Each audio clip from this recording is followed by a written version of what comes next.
ഇപ്പൊ നമ്മൾ നിൽക്കുന്നത് MSRന്റെ പോളി ഹൗസിനകത്താണ്. നമുക്ക് ഒരുപാട് സാധനങ്ങളെ കീടത്തിന്റെ രോഗത്തിന്റെ ഒക്കെ പ്രശ്നങ്ങൾ ഇല്ലാതെ ചെയ്തെടുക്കാനായിട്ട് പറ്റും. ഹായ്, നമസ്കാരം. ഞാനിപ്പോൾ നിൽക്കുന്നത് കമ്പം തേനി റൂട്ടിലാണ്. അവിടെ MSR എന്ന് പറയുന്ന ഒരു ഫാം ടൂറിസം പ്ലേസ് കാണാനായിട്ട് വന്നതാണ്. ഇവർക്കിവിടെ ഒരു മുന്തിരിത്തോട്ടമുണ്ട്, അതിനോടൊപ്പം തന്നെ കുക്കുംബർ ചെയ്തിരിക്കുന്ന പോളി ഹൗസുകളുണ്ട്.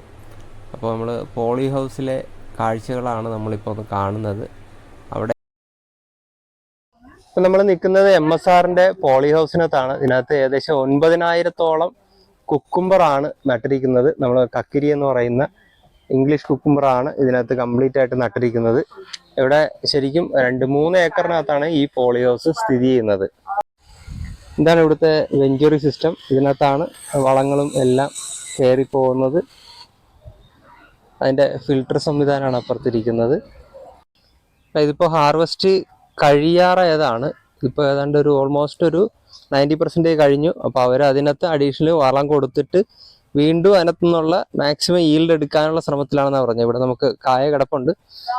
അത്യാവശ്യം ഒരു ദിവസം നമുക്ക് ഹാർവെസ്റ്റ് ചെയ്യുന്നത് 100 ബോക്സ് ആണെന്നാണ് പറയുന്നത്. 100 ബോക്സ് എന്ന് പറയുമ്പോൾ ഏതാണ്ട് 2,500 കിലോ ആണ് ഇവിടുന്ന് ഒരു പോളി ഹൗസിൽ നിന്നുള്ള പ്രൊഡക്ഷൻ വരുന്നത്. അപ്പോൾ ഇതിൻ്റെ ഹാർവെസ്റ്റ് കഴിയുമ്പോൾ ഇവർ ഈ വില മേളിലേക്ക് എടുത്തിട്ട് ഇത് രണ്ടാമത് റൊട്ടവേറ്റർ കയറ്റി അടിച്ച് റെഡിയാക്കി ഇവർ വെർമി കമ്പോസ്റ്റ് മാത്രമാണ് ഇതിനകത്ത് അടിവളമായിട്ട് കൊടുക്കുന്നത്. ബാക്കിയെല്ലാം ഡ്രിപ്പ് ഇറിഗേഷൻ വഴിയാണ് കൊടുക്കുന്നത്. എല്ലാത്തിൻ്റെ ചുവട്ടിലും ഡ്രിപ്പുണ്ട്. അപ്പോൾ ആ രീതിയിലാണ് ഇതെല്ലാം കൊടുക്കുന്നത്. അപ്പോൾ വളരെ സിസ്റ്റമാറ്റിക് ആയിട്ടാണ് ഇവിടുത്തെ കൃഷികളെല്ലാം തന്നെ നടക്കുന്നത്. അപ്പോൾ നമുക്ക് കാണാൻ പറ്റും ഇവരുടെ തന്നെയാണ് അപ്പുറത്ത് ഒരു മുന്തിരിത്തോട്ടം ഉള്ളത്. അതിനോട് ചേർന്ന് പോളി ഹൗസിനകത്ത് വലിയ പോളി ഹൗസാണ്. ഇത് ഏകദേശം 1 ഏക്കർ വരുന്ന പോളി ഹൗസാണ്. ആ പോളി ഹൗസിനകത്താണ് ഈ കുക്കുംബർ കൃഷി നടത്തുന്നത്. ഇവർക്ക് വേറെയും പോളി ഹൗസുകളുണ്ട്. അവിടെ മല്ലിയും മറ്റ് വിളകളും ഒക്കെയാണ് ചെയ്യുന്നതെന്നാണ് പറഞ്ഞത്. കേറക്കാ ചുമ്മാ ഒരു രസല്ലേ, നിങ്ങൾ തന്നെ വേല പാക്കുന്നത്, നിങ്ങൾ തന്നെ ഇപ്പൊ ജനം കാണണം.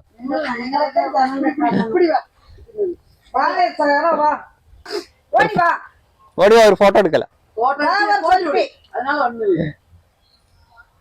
ഇതാണ് നമ്മൾ ഇവിടെ ഇംഗ്ലീഷ് കുക്കുംബറാണ്, കക്കിരി എന്ന് പറയുന്ന നമ്മൾ കഴിക്കുന്ന സാധനം. അതാണ് ഇവിടെ ഹാർവെസ്റ്റ് ചെയ്യുന്നത്. ഇവിടെ ഒക്കെ ഇത് മൊത്തം എത്ര എണ്ണം ചൊല്ലിയാച്ച്? ഒരു 8,000 9,000 കൂടെ 9,000. ഇവര് 3 പേരുമാണ് ഈ തോട്ടം നോക്കുന്നത്.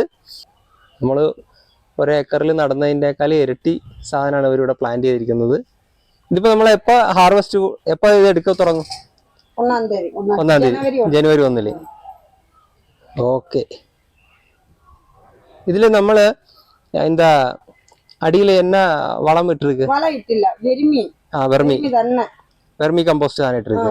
വെർമി തന്നെ ഇട്ട് വിത്ത് വെക്കുക. പിന്നെ നമുക്ക് വെള്ളത്തെ കാട്ടി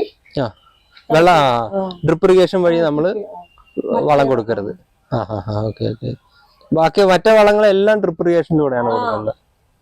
ഇത് നമ്മ ഇത് നമുക്ക് ഫോളിയർ ആയിട്ട് നമ്മള് സ്പ്രേ ഏതാവത് പണ്ടുവാ ഇതില്?